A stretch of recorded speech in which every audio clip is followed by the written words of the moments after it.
नमस्कार दोस्तों, बेबाक भाषा की खास पेशकश में आपका स्वागत है। इस समय मौजूद हूँ दिल्ली में U90 में, यानी CPIML लिबरेशन के ऑफिस में, और हम बात करने जा रहे हैं CPIML लिबरेशन के महासचिव दीपांकर भट्टाचार्य से।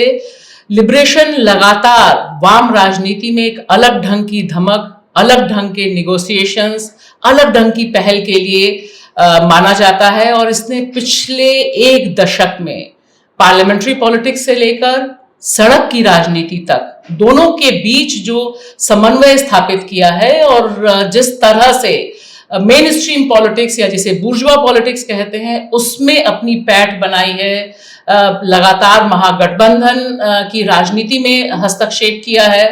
दो सांसद हैं बिहार विधानसभा में, बिना भाकपा माले की कोई बात, जरूरी बात संभव नहीं है। इतनी बड़ी धमक वहां विधायकों की है। दीपांकर, बेबाक भाषा में आपका बहुत बहुत स्वागत है। सबसे पहले तो मैं आपसे जानना चाहूंगी, अभी आप बिहार निकल रहे हैं, बिहार में क्या दिखाई दे रहा है? और क्योंकि भाकपा माले ने पिछले विधानसभा में उसका जो स्ट्राइक रेट कहते हैं वो जबरदस्त था। विधानसभा का चुनाव कभी भी अनाउंस हो सकता है ऐसा लग रहा है, कास्ट सेंसस सरकार ने घोषणा कर ही दी है। बिहार कैसे देखते हैं आप? देखिए, अभी पहलगाम की घटना के बाद दो बड़े डेवलपमेंट हैं। एक तो अचानक बीजेपी ने कास्ट सेंसस की घोषणा की, और दूसरा ऑपरेशन सिंदूर को लेकर के बीजेपी की कोशिश थी कि पूरे देश में एक जुनून पैदा हो जाए, और दोनों ही उन्होंने एक तरह से टेस्ट किया इसको बिहार में। मधुबनी की सभा और फिर अभी पटना में रोड शो और विक्रमगंज की सभा। तो अगर पटना के रोड शो को देखिए तो लोग कह रहे हैं कि एक तरह से फ्लॉप शो है। विक्रमगंज की सभा में ही हमने, मेरे पास जो रिपोर्ट है, वहाँ उपस्थिति कमज़ोर थी, और लोग जो सुनना चाहते थे कि मोदी जी आए हैं पहली बार, शाहबाद के इलाके में बीजेपी का परफॉर्मेंस बहुत खराब रहा है, तो कुछ बात करें वहाँ के, उस इलाके के जो बड़े मुद्दे हैं उन मुद्दों पर कुछ बोले। तो उनको कुछ बोलना ही नहीं था। सच कहिए तो हमारे शाहबाद के चारों सांसद ने मोदी जी से समय मांगा था कि शाहबाद के सवालों पर आपसे मिलना चाहते हैं, तो उन्होंने बुलाया, लेकिन फिर उसके बाद आधा घंटा बैठा गए। 4 सांसद, हमारे 2, एक राजद के, कांग्रेस के, चारों सांसद मिल करके, लेकिन समय उन्होंने नहीं दिया। तो लोगों में बहुत ज्यादा इस बार कोई रिस्पांस तो बीजेपी को लेके नहीं है, और मुझे तो भरोसा है, क्योंकि चुनाव जो है वो बिहार के लिए तो एक तरह से 20 साल से सरकार चल रही है, तो 20 साल का भी हिसाब किताब का मामला है। और सच कहिए तो नीतीश जी जब थोड़ा सक्षम थे, जिस दौर में काफी कुछ विकास की बातें हो रही थी, सुशासन की बात थी, या लोगों को लगता था कि जब तक नीतीश जी है तो शायद भाजपा थोड़ा सा नियंत्रण में रहेगी। अब किसी को ये भरोसा तो है नहीं। लोगों को लग रहा है कि भाजपा की मजबूरी है, और इसीलिए वो झूठ बोल रहे हैं कि भाई 26 से 30 फिर से नीतीश। इरादा कुछ और है।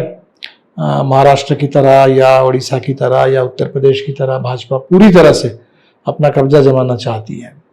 तो इस बार हमें लगता है कि बिहार में महाराष्ट्र जैसा तो नहीं होगा, झारखंड जैसा ही होना चाहिए।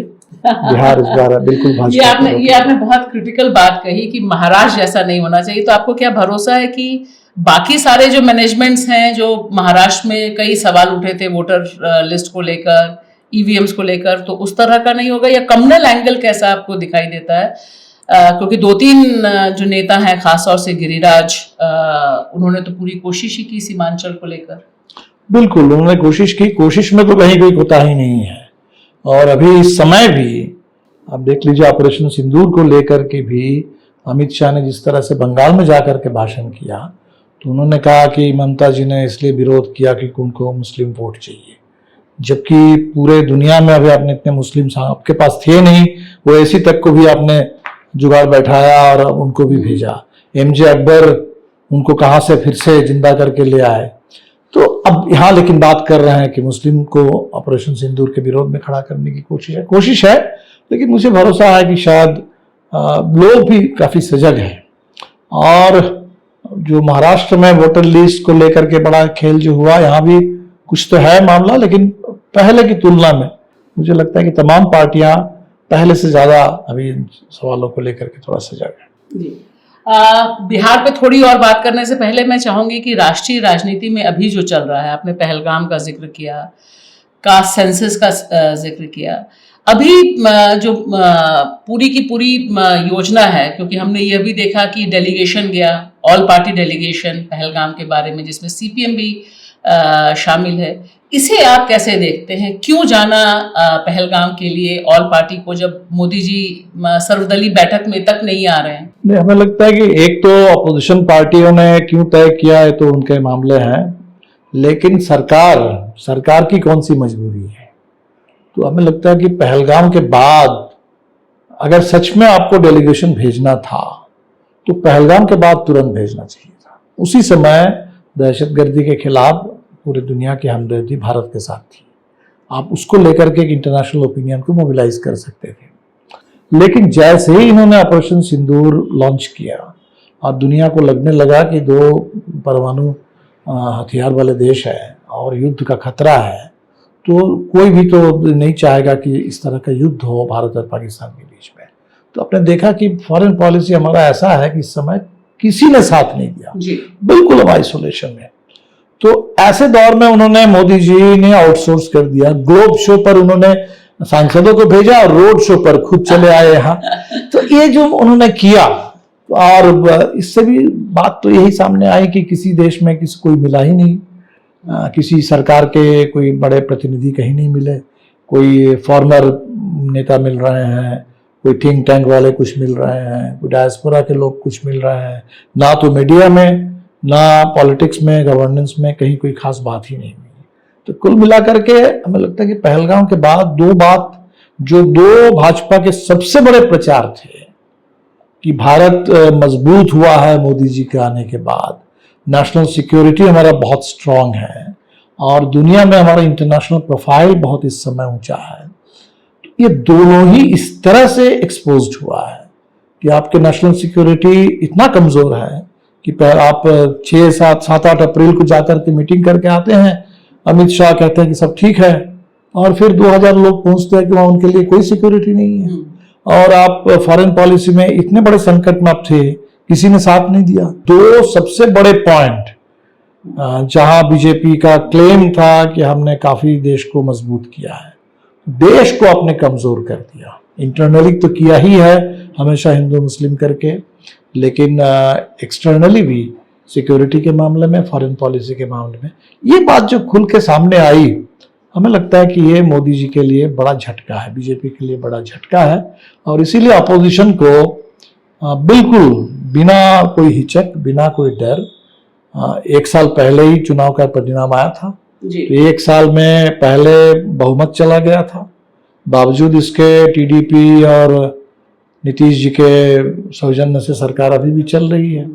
और 1 साल का जो अनुभव है कि सरकार ने हमला तेज कर दिया और देश को कमजोर कर दिया, लोगों पर हमला तेज, और देश हर लिहाज से, अर्थव्यवस्था की बात करें, सिक्योरिटी की बात करें, फॉरेन पॉलिसी की बात करें, मुल्क को लगातार आपने कमजोर किया। और ये कमजोरी उजागर हुई, मुझे लगता है कि लोगों की चिंता भी बढ़ी है इन सवालों को लेकर, और इसलिए शायद इस बार कोई पुलवामा जैसा कोई माहौल तो बना नहीं। तिरंगा यात्रा भी जो है वो बीजेपी का अपना दलीय कार्यक्रम रहा। लेकिन आपको लगता है कि इस पे नहीं बन पाएगा? हमें तो लगता नहीं है, क्योंकि इस पर उल्टा हो गया ना कि लोगों ने जो सवाल किया, मुद्दा है पहलगाम, एक चुटकी सिंदूर और बैकफायर कर गया। बिल्कुल, आपने पीछे हटना पड़ा। बात तो सही है कि घर घर सिंदूर पहुंचाने की योजना थी और बिल्कुल पीछे हटना पड़ा। मैं तो हैरान हूं कि ये इतने ज्यादा हिंदू संस्कृति की बात करते हैं, किसके दिमाग का था उपज कि घर घर सिंदूर पहुंचाओ और इससे मोदी जी की बात चली जाएगी। ये मतलब बहुत ज्यादा ओवर कॉन्फिडेंस में लोग बड़ी बड़ी गड़बड़ी करते हैं, तो बहुत ओवर कॉन्फिडेंस भी है। और इसीलिए जो उनके स्ट्रॉन्ग पॉइंट्स थे, जहां उनको लगता था कि कोई हमारे लिए चुनौती नहीं है, धर्म की बात करो, कल्चर की बात करो, देश की बात करो, रीति रिवाज की बात करो, सबसे ज्यादा हम जानते हैं हिंदुस्तान को, अभी इन मामलों में सबसे ज्यादा ये कमजोर साबित हो रहा है जी। इसी दौर में राहुल गांधी ने कहा नरेंद्र सरेंडर, काफी चला, और लोग भी पूछ रहे थे, हम भी बेबाक भाषा में पूछ रहे थे कि कम से कम ट्रंप अगर 12 बार बोल रहे हैं तो इस पर देश के प्रधानमंत्री को जवाब देना चाहिए कि फाइनली हुआ क्या। अभी भी हमें कुछ पता नहीं है, यहाँ से दावा होता है कुछ, नरेंद्र सरेंडर वाला कैसा आपको लगता है? ये तो देखिए लोगों के सामने तो बड़ा सवाल आ गया कि अचानक ऑपरेशन सिंदूर आपने लॉन्च किया और ट्रंप ने कहा कि अब रुक गया, हमने कह दिया और बस रुक जाएगा, उसके बाद भारत और पाकिस्तान की ओर से घोषणा होती है। तो ट्रंप ने तो पहले कह दिया और लगातार वो कह रहा है कि भाई हमने व्यापार की धमकी दी दोनों देश को। तो बात तो बिल्कुल है। मतलब आपको लगता है कि उनकी बात में विश्वास किया जा सकता है? अगर मोदी जी काउंटर नहीं करेंगे, कुछ अगर नहीं बोलेंगे, तो दुनिया तो विश्वास करेगी। दुनिया तो बिल्कुल यही सोचेगी कि भाई ट्रंप जो बोले जा रहे हैं वो हवा में तो फेंक नहीं रहे होंगे, कुछ तो बात जरूर होगी। और ये बात है क्या, कोई कमजोर नस तो पकड़ नहीं लिया है, कोई अदानी को लेकर के कोई बात तो नहीं है। क्योंकि भारत की विदेश नीति अगर हम देखें पिछले 10 साल में मोदी जी ने जो किया, वो अदानी को ठेका दिलवाना ये नंबर 1 प्रायोरिटी बन गई थी। ऑस्ट्रेलिया में 2, बांग्लादेश में, श्रीलंका में, जहां भी जाओ तो ये पूरे विदेश नीति अदानी को फायदा पहुंचाने के लिए। और इस मामले में जो अदानी के खिलाफ अभी दुनिया भर में जिस तरह से चीजें एक्सपोज्ड हुई है, हमें तो लगता है कि बहुत विदेश नीति के मामले में सरकार पूरी तरह से इस समय संदेह के घेरे में है और अमेरिका के दबाव में है। और ये देश में बड़ी बात यही है इस समय कि संविधान को लेकर तो लोगों को लग ही रहा है कि संविधान खतरे में है, क्योंकि वो किताब तो नहीं है, उसके तमाम जो भी मूल्य है, धाराएं हैं, जो भी उसकी पूरी एक दृष्टि है, उसको आप खत्म कर रहे हैं। दूसरी जो इम्पोर्टेंट बात है कि संविधान तो आजादी के आंदोलन से निकला था जी। तो आजादी के आंदोलन से हमें जो राष्ट्रवाद मिला था, वो राष्ट्रवाद उस समय एक इंक्लूसिव था, वो सेकुलर था, हिंदू मुस्लिम सिख ईसाई की एकता पर आधारित राष्ट्रवाद था और साम्राज्यवाद विरोध पर आधारित राष्ट्रवाद था। अब आपने उस राष्ट्रवाद को इस तरीके से कमजोर कर दिया है कि आज साम्राज्यवाद परस्त हो गया वो राष्ट्रवाद। ट्रंप कहते हैं और आप बिल्कुल उसी पर झुक जाते हैं। तो ये सवाल देश में लेकिन बनेगा। तो हमें लगता है कि इस समय हम लोगों को संविधान और संविधान के साथ साथ जो राष्ट्रीय चेतना जिसका निर्माण आजादी के आंदोलन से हुआ था, उस पर बीजेपी को बिल्कुल कटघरे में खड़ा करना है। और इस जो पूरे देश के साथ अन्याय हो रहा है, लगातार देश का अपमान हो रहा है, इस सवाल पर बीजेपी को घेरना चाहिए। 2025 लेफ्ट पार्टी का 100 साल और आरएसएस का 100 साल, यानी राष्ट्रीय स्वयंसेवक संघ का 100 साल। राष्ट्रीय स्वयंसेवक संघ अपने एजेंडे में बहुत करीब दिखाई दे रही है। उसका एकलौता एजेंडा बचा है हिंदू राष्ट्र का। बाकी तकरीबन उसकी जो लिस्ट थी उसमें काफी चीजें उसने हासिल कर ली हैं। कैसे इस डेवलपमेंट को आप देखते हैं? देखिए, आरएसएस अगर एजेंडा की बात करें तो आरएसएस का एजेंडा तो शुरू से जो रहा है कंसिस्टेंट रहा है। और बात फर्क से भी यह है कि आरएसएस के पास पहले पावर नहीं था। जैसे संविधान की लोग बात करते हैं तो इससे खुल के और क्या बात हो सकती है। जिस समय संविधान पारित हो रहा था उसी समय ऑर्गेनाइजर में बाकायदा एडिटोरियल लिखा जा रहा है और कहा जा रहा है कि ये संविधान बिल्कुल एक्सेप्टेबल नहीं है क्योंकि इसमें कुछ भी भारतीय नहीं है, मनुस्मृति इसमें नहीं है। तो इसलिए आरएसएस ने पहले तो छुपाया नहीं था, उसके बाद में जब उस पर पाबंदी लगी तो छुपाना शुरू किया, झूठ बोलना शुरू हुआ। तो अभी आरएसएस के पास पावर आ गया है और ये बिल्कुल खतरनाक है कि आरएसएस एक fascist organisation, fascist agenda, fascist ideology, तो पावर का पूरा इस्तेमाल इसी फैशिज्म के लिए वो करेंगे, बहुत स्वाभाविक है और कर भी रहे हैं। लेकिन ये पावर पर ही डिपेंडेंट है मेरे ख्याल से। तो आज ठीक है, आरएसएस का पेनिट्रेशन बढ़ा है, एक तरह से लोगों के बीच में सामाजिक धरातल पर भी काफ़ी इनकी पहुंच बढ़ी है। लेकिन फिर भी मुझे लगता है कि पावर से अगर इनको बेदखल किया जाए तो आज भी आरएसएस इतना बहुत मजबूत कुछ नहीं है, उसके खिलाफ बिल्कुल लड़ा जा सकता है। और सेकंड बात यह है कि आरएसएस ने जरूर कम्युनिस्टों से भी बहुत कुछ सीखा है।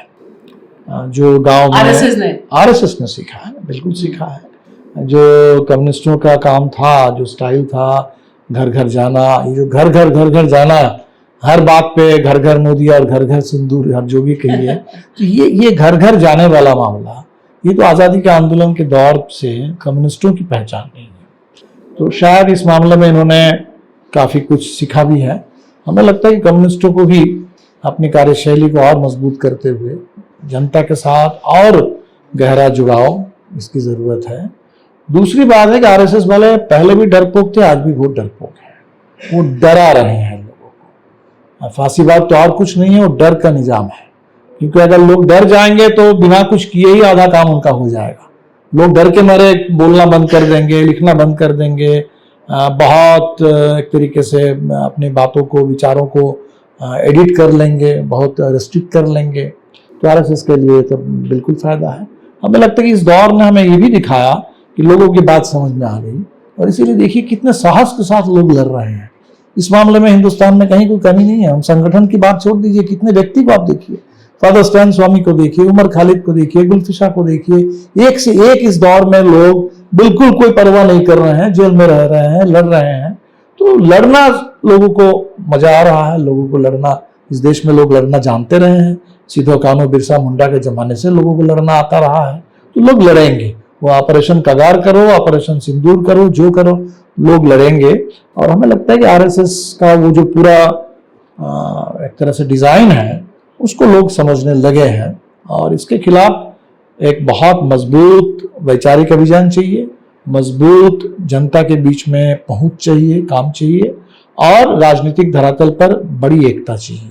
क्योंकि आरएसएस अब जिस पावर पर पहुंच गया है उसमें किसी पार्टी के लिए, किसी एक विचारधारा के लिए अकेले संभव नहीं है जी। तो शायद इस समय जरूरी यह है कि आरएसएस को मैं इस रूप में देखता हूं कि आजादी के आंदोलन में जो धारा आजादी के आंदोलन में के बिल्कुल खिलाफ, उससे अलग थलग सिर्फ नहीं, उससे बिल्कुल खिलाफ खड़ी थी।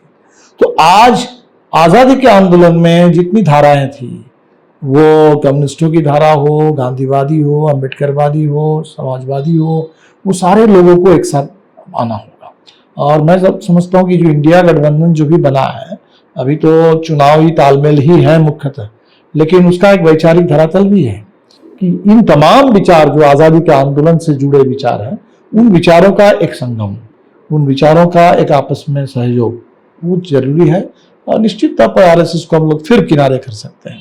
ऑपरेशन कागार का आपने जिक्र किया, भाकपा माले ने बहुत स्ट्रांग प्रेस रिलीज जारी की, लेकिन 500 आदिवासियों की हत्या पिछले 6-7 महीनों में हो जाती है। 500 कोई छोटी संख्या नहीं है, लेकिन कहीं से भी एक कोई बड़ा विरोध में आवाज, कवरेज दिखाई नहीं देता। CPIML, CPI और CPIM 3 की प्रेस रिलीजेस आती हैं, हालांकि तीनों में अलग अलग शब्दों का इस्तेमाल है। भाकपा माले की जो प्रेस रिलीज है वो बहुत स्ट्रांग कंडेमनेशन पे है। ऐसा कैसा संभव हो पाया? ऐसा पहले कभी नहीं था। ऑपरेशन ग्रीन हंट के खिलाफ इतने लोग उतरे थे। एक तो देखिए पूरे देश का हालात कुछ दूसरे हैं। किसी भी सवाल पर आप देख लीजिए, कश्मीर पर इतना बड़ा हुआ, एक राज्य था, एक राज्य को केंद्र शासित इलाकों में तब्दील कर दिया गया। कितना विरोध होना चाहिए था, फेडरलिज्म पर इतना बड़ा अटैक, उतना विरोध लेकिन नहीं हुआ। तो इसलिए ये तो इस दौर में निश्चित तौर पर विरोध की व्यापकता या उसकी तीव्रता, उसमें तो कुछ कमी आई है। बावजूद इसके मुझे लगता है कि ये सवाल बहुत लोगों को अभी जानकारी भी नहीं है। ये जो आदिवासियों पर हमले हैं, ये थोड़ा खुल करके और सामने आना चाहिए, और हम लोग यही कोशिश कर रहे हैं कि बस्तर का जो सच है उन लोगों को पता चले। क्योंकि ये इन्होंने क्लियर कर दिया है, एक माहौल बना दिया कि माओवादियों से हमारी लड़ाई है, और माओवादी चूंकि हथियारबंद लड़ाई लड़ते रहे हैं तो उनका आगे हथियार के खिलाफ तो राज्य भी हथियार का इस्तेमाल करेगा। लेकिन इसमें 2 बातें हुई। एक तो माओवादियों ने खुद भी कहा था कि हम इसको रोकेंगे, अभी फिलहाल एक तरह का एक तरफा सीज फायर, और हम चाहते हैं कि बातचीत हो। तो देश के अंदर कोई भी कॉन्फ्लिक्ट हो, कॉन्फ्लिक्ट सिचुएशन हो, नागालैंड में हो, कश्मीर में हो, पंजाब में हो, बस्तर में हो, हमें लगता है कि अगर उसका कोई पीसफुल पॉलिटिकल सोल्यूशन अगर ऑप्शन है तो सबसे पहले तो उसको एक्सप्लोर करना चाहिए। तो सीधा दिख रहा है कि सरकार को उससे कोई मतलब नहीं है। सरकार बिल्कुल ये चाहती है कि हम इसको क्रश करें, बिल्कुल। और ये अपने आप में अनकॉन्स्टिट्यूशनल है। सुप्रीम कोर्ट ने सलवा जुलूम के समय में कहा था कि अनकॉन्स्टिट्यूशनल है। सुप्रीम कोर्ट ने बार बार ये कहा है कि कोई भी आइडियोलॉजी, किसी आइडियोलॉजी को मानना ये अपने आप में कोई अपराध नहीं है। आपके कोई एक्शन क्या है तो एक्शन के मेरिट पर आप बात कर सकती है। लेकिन यहाँ माओवादी को बहाना बनाया गया। सवाल तो ये है कि माओवादी सिर्फ नहीं, वो तो गांधीवादी को भी वहां से खदेड़ रहे हैं। हिमांशु कुमार को भी खदेड़ा गया है। वहां बेला भाटिया पर हमला है। मनीष कुंजम जो सीपीआई जुड़े थे, सीपीआई के विधायक थे, उनको भी निशाने पर लिया गया है। मूलवासी मंच जो बिल्कुल शांतिपूर्ण लोकतांत्रिक तरीके से मिलिटराइजेशन के खिलाफ लड़ने वाला संगठन है, उसको प्रतिबंधित कर दिया गया। तो सवाल वहाँ 5th शेड्यूल का है, वहाँ बिल्कुल जो पेशा कानून है उसके उल्लंघन का है। वहाँ देखिए मिलिटराइजेशन कर दिया गया, पूरे टोटल इलाका एक बड़ा कैंटोनमेंट जैसा दिखता है। और ये जो हर 2-3 किलोमीटर पर पुलिस की चौकी है पैरामिलिट्री की, तो इसका मतलब है कि वहाँ और जो नॉर्मल कामकाज है, राशन भी उसके जरिए लोगों को मिलता है। पूरे टोटल एडमिनिस्ट्रेशन का मिलिटराइजेशन हो गया है। वेलफेयर एक्टिविटी भी अगर कुछ है वो भी एक लगता है कि वहां कोई मार्शल लॉ है, मिलिट्री रूल चल रहा है। तो इसका सीधा मतलब है कि वहां कॉरपोरेट को अभी हंसदो जंगल अदानी को मिल रहा है, सारे जितने खदाने हैं वो मिलने जा रहे हैं, आयरन ओर वाला भी। बिल्कुल बिल्कुल बिल्कुल। तो हमें लगता है कि लोग इस सवाल पर लेकिन लोग लड़ेंगे इस बार। ये बात जैसे खुल के सामने आएगी तो जिस तरह से नियमगिरी में लोग लड़े हैं, उड़ीसा में लोग लड़े हैं, बस्तर में भी लोग बिल्कुल लड़ेंगे ये भूमि अधिग्रहण के खिलाफ, कॉर्पोरेट लूट के खिलाफ। और कॉर्पोरेट लूट को आप मिलिट्री के बल पर उसके खिलाफ लोगों के संघर्ष को रोक नहीं सकते। स्टारलाइट में कितनी बड़ी लड़ाई लोगों की हुई है। तो हमें लगता है कि जैसे ये कॉर्पोरेट लूट और आदिवासी के अधिकार, उनके कॉन्स्टिट्यूशनल राइट का सवाल आएगा, जैसे आपके झारखंड में आया था जब इतने सेडिशन कानून थोपा गया लेकिन लोग लड़े, यहाँ भी जो 5th शेड्यूल का सवाल सामने आएगा, पेशा कानून का सवाल सामने आएगा, ग्राम सभा के अधिकार का सवाल सामने आएगा, तो लोग लड़ेंगे। ये आदिवासी सवाल है मुख्यतः। जहां तक माओवादी की बात है, माओवाद की बात है, वो भी एक तरीके से एक बहाना ज्यादा है, और बाकी तमाम जो विरोध की आवाज है उसको दबाना ये सरकार का असली मकसद है। एक आखिरी सवाल, लाल निशान पार्टी का विलय हुआ भाकपा माले में, ये क्या कितना लंबा प्रक्रिया थी और इसका भाकपा माले के एक्सपेंशन में कितना फायदा होगा, वाम के दावेदारी में कितना फायदा होगा इस परिघटना में? देखिए, लाल निशान एक बहुत पुरानी पार्टी है। 1940 के दशक से अलग कम्युनिस्ट धारा के रूप में लोग काम कर रहे थे। तो हम इस रूप में देखते हैं कि 2 संगठन सिर्फ नहीं, 2 लीगेसी, 2 धारा एक साथ आ रही है, और दोनों धारा में एक साथ आने के पीछे काफी समानताएं हैं, इसीलिए हम लोग एक साथ आ भी पाए हैं। जैसे 42 के आंदोलन से जो बहस शुरू हुई थी, भारत के क्रांति में, आजादी के आंदोलन में या अन्य समय में भी गांव के गरीबों पर और ज्यादा काम करना चाहिए, अंबेडकर के प्रति जो रुख, ये ऐसी पार्टी है जिस समय अंबेडकर 52 में और 54 में चुनाव लड़े और उस समय चुनाव हारे और उनको राज्यसभा में फिर भेजा गया अंबेडकर को। इस पूरे मामले में आमतौर पर उस समय, उस दौर में कम्युनिस्ट पार्टी का रुख काफी संकीर्ण था, क्योंकि जो 30 और 40 के दशक में कम्युनिस्ट और अंबेडकर उस समय इंडिपेंडेंट लेबर पार्टी करते थे, आईएलपी और कम्युनिस्टों के बीच में जितनी जबरदस्त एकता बनी थी, जो एक संभावना दिख रही थी, बाद में ये हमारे देश के लिए बहुत एक तरीके से अफसोस की बात है कि एक दूरी बढ़ गई, आपस में अविश्वास बढ़ गया। लेकिन ऐसे दौर में भी लाल निशान के हमारे उस समय के जो साथी थे, उन लोगों ने खुलकर अंबेडकर का समर्थन किया। उस समय भी 52 के चुनाव में, 54 के चुनाव में राज्यसभा में अंबेडकर का होना जरूरी है, उनको भेजा जाए, इसके लिए भी उन लोगों ने, उनके उस समय शुरू में 2 विधायक थे, तो अपने स्तर पर उन्होंने पूरी कोशिश की। तो किसी भी रूप में देखिए तो ये ऐसी धारा है जिसमें कहीं कोई संकीर्णता नहीं है। आंदोलन के सवाल पर, चाहे वो गरीबों का सवाल हो, मजदूरों का सवाल हो, सामाजिक न्याय का सवाल हो, उन तमाम सवालों पर एक जबरदस्त एक उनके अंदर सोच है, कोशिश है। और बाद में सिर्फ कम्युनिस्ट धारा ही नहीं, दत्ता सामंत जब थे, वो टेक्सटाइल की इतनी बड़ी लड़ाई, उसमें हमारे लाल निशान के साथियों की बड़ी भूमिका थी। 84 का लोकसभा का चुनाव, जिस समय कांग्रेस का, पूरे देश में कांग्रेस की लहर थी, उस चुनाव में बॉम्बे साउथ सेंट्रल से दत्ता सामंत इंडिपेंडेंटली चुनाव जीत करके आए थे। टेक्सटाइल मजदूरों का इतना बड़ा समर्थन था उस समय। बीजेपी वहां 3rd हो जाती है। जिस चुनाव में बीजेपी को सिर्फ 2 सीट मिली, कांग्रेस की पूरी लहर थी, उस चुनाव में भी लाल निशान पार्टी की मदद से, उसकी मेहनत से दत्ता सामंत जीत करके आए थे। और 97 में दत्ता सामंत की भी हत्या हो गई।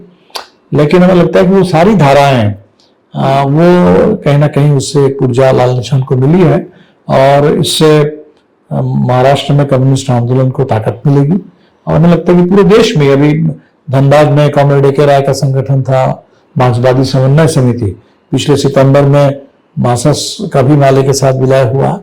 तो हम तो देख रहे हैं कि देश में जगह जगह लोग चाहते हैं कि कम्युनिस्ट आंदोलन में आज के दौर में और ज्यादा ऊर्जा की जरूरत है, और ज्यादा एकता की जरूरत है, हिम्मत की जरूरत है।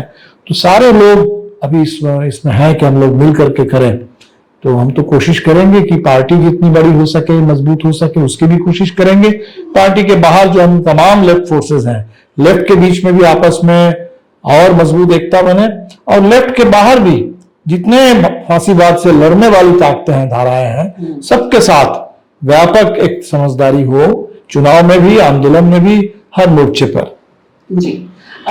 बस अंत में अगर आप कुछ जैसे सपना आपका 2025 में अगर मैं पूछूं कि एक ड्रीम या दो ड्रीम्स जो आपके हैं, क्या है? अगर अभी तो एक ही है इस समय। 25 में पूरे देश की नजर बिहार के चुनाव पर है, और 2020 के चुनाव में हम लोग चंद सीटों के चलते हार गए थे चुनाव, नीतीश जी रह गए थे। इस बार 20 साल से जो बिहार में आवाज निकली है, बदलो सरकार बदलो बिहार, इस बार के चुनाव में ये आवाज सफल हो, साकार हो, बस यही इस समय सपना है, और इसी के लिए पूरी मेहनत हम लोग करेंगे।